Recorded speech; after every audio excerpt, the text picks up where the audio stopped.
Salve, salve, nação tricolor. Bom, pessoal, é o seguinte, vamos falar aí um pouco de algumas questões, tá? Lesão do Lucas, tá? Vamos falar aí um pouco do jogo, né, de ontem, né? Jogo de ontem, São Paulo e Libertad, né? Um empate ali, né? Vamos falar também um pouco sobre a questão do Carlão e Medina, né? E do Medina, né? Que foi ventilada ontem, né? Aí no São Paulo. E vamos falar aí também um pouco sobre o patrocínio, tá? Que o São Paulo vai estar negociando, tá bom? Mas antes disso, deixa o seu like, se inscreve no canal e bora falar de São Paulo, tá bom? Bom, pessoal, primeiro assunto aí, vamos falar aí um pouco do Lucas, né? Antes do jogo aí a gente recebeu a informação aí que o Lucas não ia pro jogo, né? E uma notícia aí muito chata até, né? Porque a gente estava esperando que o Lucas tivesse disponível, né, pro confronto, para que o São Paulo tivesse bem mais reforçado, né? Até porque o São Paulo precisa de opções de ataque, né? Mesmo que seja para entrar no segundo tempo, né? E ele não estava apto para jogar os 90 minutos completos, mas pelo visto ele não estava nem apto nem para estar no jogo. Então o que acontece? O São Paulo levou ele foi num especialista de joelhos, né? E foi constatado uma lesão aí que foi, na realidade não é uma lesão, é um estiramento, que não deixa de ser uma lesão, né? É um estiramento na rótula, na cápsula da rótula do joelho posterior. Bom, enfim, é um estiramento no joelho que ele sofreu, né? E muito provavelmente ele não volte antes da parada mais. Então o São Paulo tem aí, acho que mais 6 jogos, né? E o São Paulo estava preservando ele. Você pode ver que o São Paulo estava sempre adiando a volta dele. E pelo jeito estava esperando para que tivesse essa maratona em casa, né? Que seria agora, por exemplo, Libertad. Depois vinha Grêmio. Outro jogo, o único jogo fora seria contra o Náutico nos Aflitos, né? Depois você teria também Mirassol em casa. Enfim, esses jogos mais caseiros, né? O São Paulo estava preparando ele e o Oscar para essa maratona de jogos em casa. E no fim aí não deu certo. E aí fica a pergunta, por que não foi antes nesse especialista para joelhos? Né, para ver essa lesão? Será que ele não teria voltado um pouco antes? Será que não teria tido mais chances dele estar jogando? Fica aí o questionamento. Espero que a diretoria faça algum pronunciamento ou que fale um pouco sobre isso. Bom, se tiver alguma informação a gente volta aqui e fala, tá? Bom, o São Paulo tá tendo aí essa questão do patrocínio na Omoplata, né? Aquele patrocínio que a Viva Sorte deixou a gente, né? Muito porque ela quebrou o contrato porque ela virou uma casa de apostas, né? E tem um produto como casa de apostas, e antes não era, né? Era outro tipo de produto. E acabou que o São Paulo tá buscando um outro. E muito provavelmente já achou. Quem trouxe a informação aí é Alexander Vieira, tá? Quem, na realidade, aí trouxe a informação foi o Alexander Vieira falando sobre isso, né? E é uma empresa da indústria farmacêutica, tá bom? E muito provavelmente aí vai estar fechando por valores maiores que a Viva Sorte, né? A Viva Sorte aí dava anualmente para o São Paulo cerca de 18 milhões. E essa aí, não foi divulgado os valores, mas falou que o patrocínio é maior, entendeu? Então o São Paulo valorizando um pouco mais os espaços da sua camisa, tendo mais faturamento. Fora que o São Paulo ainda briga um pouco, né, com a Viva Sorte, falando que pedindo a multa contratual, até porque o patrocínio foi quebrado muito por conta de um descumprimento, né, da Viva Sorte. O São Paulo entende isso e tá indo aí, eu acredito que vai até na justiça para cobrar essa multa. Muito provavelmente será assim, tá bom? Vamos falar do jogo, né? Não, antes vamos falar da questão do Carlão e do Medina, tá? Carlão é um atacante, né, de 32 anos, e o Medina é um zagueiro, né, de 23 anos. Ambos jogam na Ferroviária, tá? O Carlão aí tem 32 anos, né? Fez 9 gols, né, nessa temporada. E jogou no Paulistão pelo Noroeste. E jogou tá jogando agora na Série B pela Ferroviária, né? Se juntar os dois, ele fez 19 jogos e 9 gols, né? Se não me engano, foram 7 jogos pela Ferroviária. E ele marcou 4 gols. E fez 12 jogos pelo Noroeste e marcou 5 gols, tá? 12 jogos pelo Noroeste essa temporada, né? Ele tem uma média aí por temporada de fazer mais ou menos 10, 11 gols, né, na temporada, mas também não joga muitos jogos. É um atacante já veterano, né? Acho que na temporada passada ele fez 10 gols, acredito eu. Agora Acabei olhando os números assim bem por cima, mas eu não lembro se foi só de um campeonato, se foi num todo. Mas enfim, é um atacante, né, já experiente. E adivinhe só, ele é empresariado pelo Luciano Bertolucci, né, que é o mesmo empresário do Cedric, o mesmo empresário do Alves, né? O mesmo empresário também do Oscar, né? Tem alguns outros jogadores, mas agora de cabeça eu não vou lembrar. Então, todos os jogadores ali, né, da Ferroviária, só para o Medina também, tá? O Medina tem 7 jogos pela Ferroviária e 90 minutos jogados e um gol, né? Os dois jogadores são dos empresário Bertolucci, né? Do Luciano Bertolucci. E assim, é a verdade que o São Paulo tá garimpando esses caras, assim, mais por uma questão que precisa de um jogador um pouco mais de pivô, né? Fazer um pivô. Porque o São Paulo tem carência, né, desse jogador. O André Silva não é um cara que faz pivô, não consegue segurar a bola no ataque. O Luciano é um cara também que não é esse cara, é um cara mais de segundo atacante, né? Enfim, então assim, o São Paulo tem procurado esses caras. E o Medina, no máximo, é uma especulação, tá? O São Paulo não tem procurado aí um zagueiro. Mas eu entendo que o São Paulo precisa melhorar a idade do seu elenco, tá? Precisa melhorar um pouco da idade do seu elenco, até porque o São Paulo tem um elenco um pouco envelhecido e talvez um pouco mais de vitalidade, dá um pouco mais de longevidade aí para esses caras, tá bom? Então assim, é mais uma especulação. O São Paulo não tem nada com o São Paulo ainda não fez contato para contratar esses jogadores. Você quer que eu te fale? Eu falei com o Alexander esses dias e ele comentou que é o que ele acha.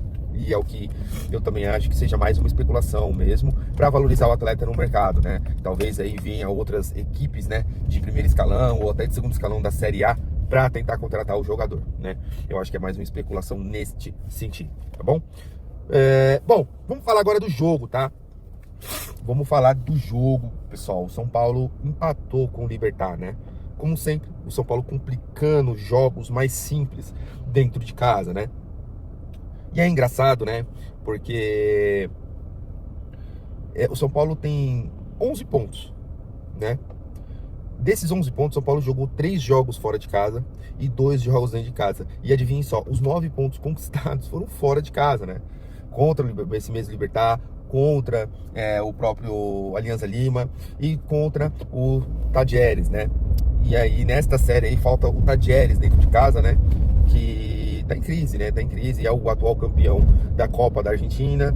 Se eu não me engano, no ano passado foi vice-campeão argentino. Esse ano não tá muito bem no Campeonato Nacional, né? Tá ali embaixo, mas como o Campeonato Argentino não tem rebaixamento nessa primeira etapa, então eles estão mais tranquilos, né? Então eles focam um pouco mais na Libertadores, enfim. Bom, enfim, eu acho que o São Paulo tem tudo aí pra ser primeiro do grupo, né? Já tá classificado, né? Depois desse jogo. E assim, é complicado porque o Alisson foi expulso, então foi um empate heróico, muito por conta do gol do Luca, né? Fazendo análise da partida, tá, pessoal? Assim, o São Paulo, acho que no início se você pegar os números do São Paulo, né? No jogo, o São Paulo teve mais posse de bola, teve mais ações com a bola, teve mais chutes a gol, enfim, o São Paulo teve mais volume de jogo desde o primeiro minuto de jogo, né?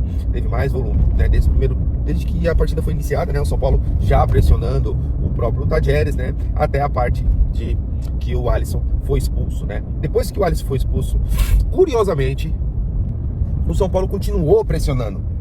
O São Paulo continuou em cima do Libertad, né?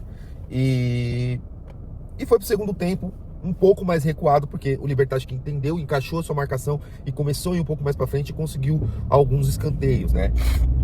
E é natural, quando você tem um homem a menos, você sofreu um pouco mais de pressão, né? Inclusive o Oscar foi um pouco mais pra volância, o Marcos Antônio foi primeiro, segundo, terceiro volante, jogou muita bola, né? O Ferreirão tava um pouco apagado, o Ferreirinha fez uma boa partida, mas a gente vai discutir agora no segundo tempo, né? E no segundo tempo aí, eu acho que faltou um pouco mais de capricho pro São Paulo, né? Porque o São Paulo perdeu, né? Ainda no segundo tempo, quando voltou a campo, né? E o Zubeldia fez uma alteração que no início eu não tinha entendido por que o Juan saiu e entrou o Arboleda, né? Pra mim era óbvio a saída ou do André Silva, tudo pra colocar um volante, pra mim, pra jogar no contra-ataque, né? Eu acho que era óbvio fazer isso aí, mas o Zubeldia não fez. E por incrível que pareça, tava dando certo, né? E e ele tirou o Juan, não sei por quais motivos. Eu acho que é por característica de bola parada, né, e de cabeceio, né, que o Arboleda é um cara, um rebatedor muito bom, né. E o São Paulo foi muito bem, né, eu acho que na segunda etapa, fora os gols perdidos, né. O São Paulo tem muitos gols perdidos. O São Paulo perdeu um gol com o Ferreirinha, de cara a cara com o goleiro, e depois ele perdeu um gol com o Alan Franco embaixo da trave praticamente, o Alan Franco sozinho, quase não, sem goleiro, cara. Então a bola bateu ali e subiu. Então assim, pode perder a oportunidade, porque numa situação como que aqui a gente tava, que era com um jogador a menos, a gente poderia ter feito 1-0 com um jogador a menos, né? Então isso aí é crucial, não perder chances. E aí depois veio o castigo, né? O Cédric que começou a cansar e começou a errar muito, e errou ali um bote, uma bola rebatida, e acabou dando chances, né? Fez uma falta e deu a chance pro jogador do Libertad cabecear pro gol, né? A queima-roupa, sem chance pro Rafael, não teve jeito, né? E aí começou a falar, perdido de 1, perdido de 5, não tem jeito. E aí o São Paulo foi pra cima, colocou o Luciano, colocou o menino Luca, que teve uma estrela, levou a bordoada na primeira bola que ele pegou, né? E depois ele foi pra cima, deu um drible em 2 e chutou rasteiro ali, dando números finais ao jogo, né? 1-1, né? E o São Paulo teve um volume de jogo absurdo no segundo tempo, cara. E assim, por imprudência do Alisson, né? A gente ficou a ver navios, né? Porque a gente poderia ter feito um ótimo jogo, ter ganhado, né? Tranquilamente, e tá brigando ali pelas primeiras posições do geral, né? Agora o máximo que a gente pode fazer é ganhar o jogo do Tajeres e assim, claro, a gente acha que não vai ser o primeiro do geral, mas o São Paulo pode ser ali um dos primeiros, né? Ou na vice-liderança, ou estar ali em segundo colocado, né? Vamos ver como que vai desenrolar essa situação. Mas assim, eu gostei do time do São Paulo, mesmo com a menos, foi guerreiro, foi aguerrido e conseguiu o seu ponto, né? E conseguiu a classificação antecipada, né? Bom, falando um pouco aí no geral, tá, gente? Assim, esse empate eu não acho que seja na conta do Zubeldia, tá? Na minha opinião. Eu acho que tá muito por conta, pela circunstância do jogo, tá? Que foi que o São Paulo saiu com 1 a menos, né? Desde os 17 minutos do primeiro tempo, né? E jogou quase o jogo inteiro, né?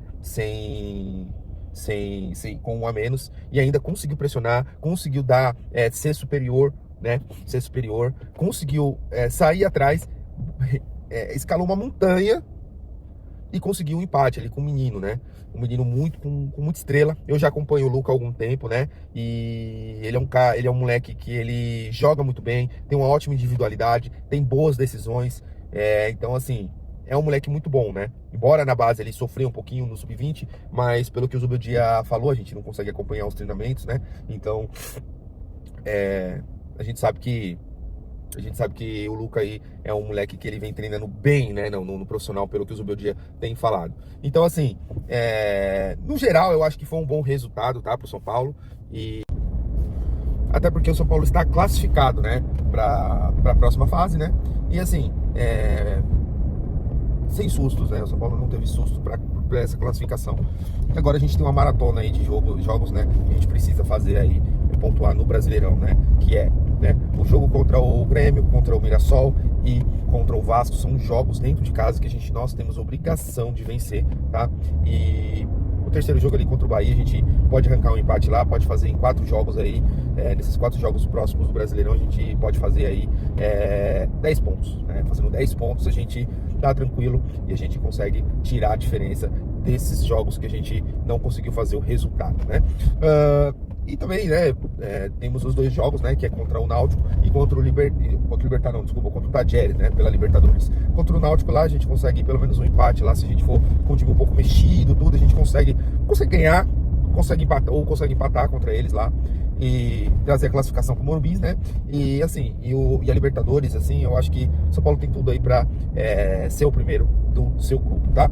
Eu vi assim o Arnaldo Ribeiro falando que talvez arriscasse um pouco contra o Náutico, mas eu discordo um pouco, tá? Com relação a isso, eu acho que o Arnaldo Ribeiro, tá?